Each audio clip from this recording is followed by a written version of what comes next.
Interview de Jean-Pierre Fabre, président de l'ANC, journal L'Intelligent, numéro 14 du mercredi 13 octobre 2021, à 69 ans, le leader de l'ANC a toujours l'allure sportive qu'on lui connaît et qu'il dit tenir d'une bonne hygiène de vie et de la pratique quotidienne de la marche sportive pendant 1 heure. Ça fait du bien, soutient-il. Et on le sent. Politiquement, Jean-Pierre Fabre reste le même, ses convictions sont intactes. Il croit fermement à l'impérieuse nécessité du changement dans son pays même s'il se montre quelque peu déçu par le comportement de certains de ses partenaires de l'opposition.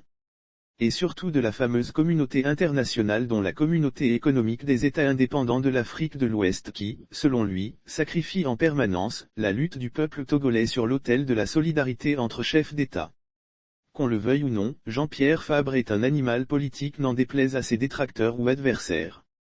D'ailleurs, des adversaires politiques, il en a beaucoup de tous les bords, mais cela ne le perturbe guère, toujours constant, droit dans ses bottes. Il n'a pas changé, sa seule obsession, la cause pour laquelle lui et ses compagnons se battent aux côtés du peuple. Logiquement, il a plus d'expérience du terrain politique que beaucoup d'autres Togolais, tant du côté de l'opposition que du pouvoir. Car très jeune, il s'est engagé dans la politique et a participé à toutes les négociations relatives à la crise politique togolaise et à tous les regroupements de l'opposition il y a plus de 30 ans. Nous y avons tout sacrifié, vie de famille, vie professionnelle, pour ne pas dire toute notre vie. Certains y ont même trouvé la mort. Je salue leur mémoire. Aujourd'hui maire de la commune de Golfe 4, le numéro 1 de l'ANC a accepté répondre sans langue de bois aux questions du journal, L'Intelligent, sur la situation socio-politique du pays. Comment se porte en ce moment Jean-Pierre Fabre, par rapport au poids de l'âge et des responsabilités politiques? JPF, je vais plutôt bien. Le poids de l'âge. J'ai 69 ans et par la grâce de Dieu, je n'ai pas à me plaindre de bobos particuliers. Une bonne hygiène de vie permet toujours un bon entretien physique et mental. Quotidiennement et tôt le matin, sauf le dimanche, je m'astreins à 1 heure de marche sportive, avant d'attaquer mes activités de la journée, quelles qu'elles soient. Je vous le conseille. C'est parfait pour garder une forme olympique. Pour le reste, je n'ai jamais pris la lutte politique pour une partie de plaisir. Et comme dirait Mao Tse-tung, pour un dîner de gala. J'ai compris très tôt le caractère particulier de notre lutte. Contrairement à ce que pensaient certains opportunistes, il ne s'agit pas d'une course de vitesse, mais d'une course de fond. J'ai encore, Dieu merci, la volonté et l'énergie, l'engagement et l'abnégation, le courage et la détermination qui permettent à tout leader politique d'assumer pleinement et efficacement ses responsabilités politiques. Le poids de ces responsabilités est considérable, surtout dans la situation de confusion actuelle où la jalousie, la haine et l'envie constituent des moteurs essentiels de l'action politique. Mais l'ANC est un parti politique où les sujets sont passés en permanence au crible du débat. Notre ligne politique est donc le résultat d'âpres discussions. Ce qui facilite la prise de décision. Comment va l'ANC? JPF, nous avons traversé des moments difficiles. Nous pouvons dire aujourd'hui que l'ANC va bien. Les rapports des dernières missions d'évaluation des fédérations envoyées dans toutes les régions du Togo, depuis la région maritime jusqu'à la région des savanes, font état d'une situation satisfaisante. Toutes les fédérations sont en place. Les faiblesses décelées sont en cours de correction. Nous sommes, comme d'habitude, au travail. Avant notre départ de la CNAP, nous avons élaboré un programme de travail que nous avons respecté scrupuleusement. Nous avons décidé d'organiser 3 conférences de presse pour clarifier la situation. Nous avons tenu parole, au cours de la première conférence de presse, nous avons fait état des difficultés que nous rencontrions à la CNAP. Au cours de la deuxième, nous avons exposé nos propositions à la CNAP en termes de réformes politiques et de mesures sociopolitiques et économiques d'apaisement.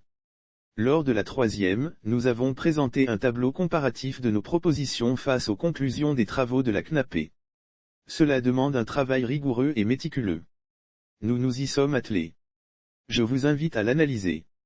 Plusieurs de nos responsables sont sur les médias pour présenter ce travail. C'est cela la vie d'un parti politique. Depuis une dizaine d'années que nous existons, nous avons rendu public plusieurs documents concernant notamment le découpage électoral pour les élections législatives, le fichier électoral, la CNAP.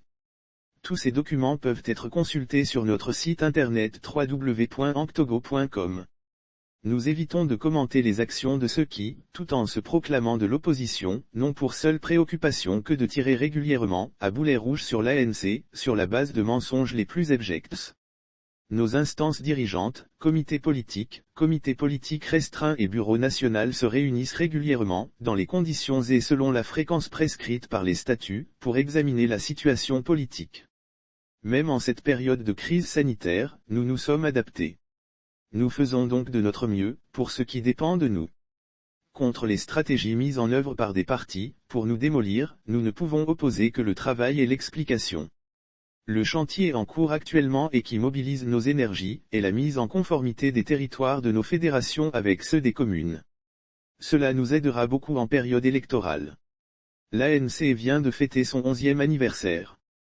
Comment l'avez-vous passé? JPF, très sobrement. Des prières, des cultes et des messes d'action de grâce, ainsi qu'une rencontre avec la jeunesse et les femmes du parti, pour préparer la mobilisation. Jeune et engagé aux côtés des forces démocratiques, très proche de Gilles Christ Olympio, vous avez participé à tous les dialogues depuis plus de 30 ans dans l'opposition et dans différents regroupements face au pouvoir RP-Tenir. Vous étiez proche du but et qu'est-ce qui n'avait pas marché puisque vous n'avez pas pu réaliser l'alternance au Togo? JPF, c'est vrai qu'à plusieurs moments de notre lutte, nous avons semblé très proches du but. Mais nous n'avons jamais su conclure. Souvent par défaut de rigueur et de détermination chez certains partenaires leaders. Cela étant dit, nul n'ignore que nous avons affaire à une dictature des plus féroces, qui plus est, une dictature militaro-clanique à façade civile, arc-boutée sur son pouvoir et résolue à déployer tous ses moyens pour s'y maintenir. Au rang de ces moyens les plus efficaces, figurent la violence aveugle, la fraude électorale, la corruption des élites et le tribalisme. Papa a dit de ne jamais laisser le pouvoir, sinon nous ne le retrouverons plus. Cette phrase explique en partie notre situation. Quand vous ajoutez nos propres errements, l'intrusion et l'instrumentalisation du religieux, la jalousie, l'envie, la haine, le mensonge au sein de l'opposition, la mise en œuvre des théories les plus loufoques avec pour conséquence, la démotivation et la démobilisation des populations par les mensonges les plus vils, vous avez le tableau de tous les éléments qui nous empêchent de réussir.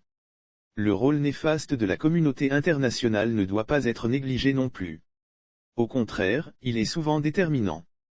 Fermer les yeux sur ce qu'a fait la communauté économique des États indépendants de l'Afrique de l'Ouest à la mort de Gnassingbé Eyadema en 2005, c'est refuser l'évidence. Oublier ce qu'a fait la communauté économique des États indépendants de l'Afrique de l'Ouest en 2017 à 2018, c'est nier l'évidence. Les attitudes négatives de ces dernières années ont fait reculer la lutte de plusieurs décennies. Voilà pourquoi, nous devons reprendre le travail à partir de zéro, expliquer, informer et former pour